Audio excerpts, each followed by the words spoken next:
Friends, so welcome to Bethsaida, and there is no city anymore. There was a city here in the first century, and that's the city from which two famous Jesus' disciples came from, and this is Andrew and Peter. As far as we know, Andrew was the first to discover Messiah. He called Peter, and then Philip. They were all from Bethsaida. Bethsaida, yeah, as translated from Hebrew, it means the house of a fisherman. A house of a fisherman.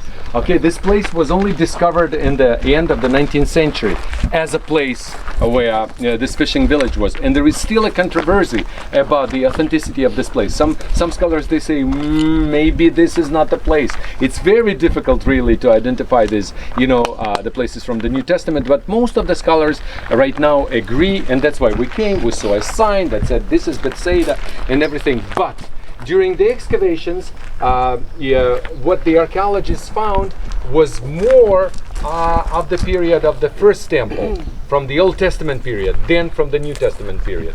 For the Christian pilgrims, it's kind of a little bit disappointing. They say, well, we wanted to see places where Jesus was, and all of a sudden you tell us about the place where this fameless son of King David was hiding from his father, Absalom, namely. But you know what? I agree with the characters. I agree. Like, I would rather, see the place where Andrew and Peter were from than, Absalom.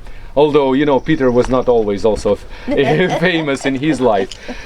But the thing is that they found here, during the excavations, places that are much older than the New Testament. Isn't it interesting? Mm-hmm. Isn't it exciting? They found the remains of the city that was here in the times of King David, in the times of King Hezekiah, before the Assyrian conquest. And that's what we're going to mainly see. We're going to see structures from the first temple period, not from the second temple period. There are a few from the second temple period. There is also a problem with the location of this place. We are speaking about the fishing village on the shores of the Sea of Galilee. Where's the Sea of Galilee? It's too far. I mean, what does it mean? They drag their boats to the shore, and the answer probably lays in the problem of drying out of all these areas.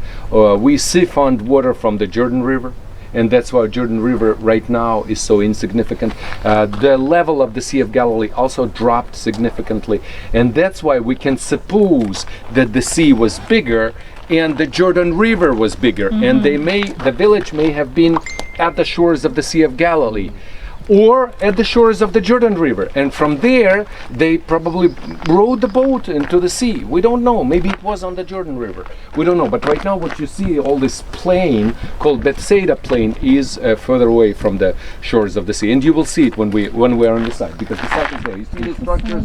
These are the remains of the village. As you can see, most of the structures were built, and you see the ruins, from the basalt stone. And when we go to Capernaum, you're gonna be shocked that the synagogue at Capernaum is not built from the local stone, and we don't know why. The question still remains. So the reason we are here is because three cities we know from the New Testament where Jesus accumulated most of his ministry, namely Chorazin, Bethsaida, and Capernaum. We hear, scholars here, they call these three remains of these three cities, they call them Gospel Triangle, because that's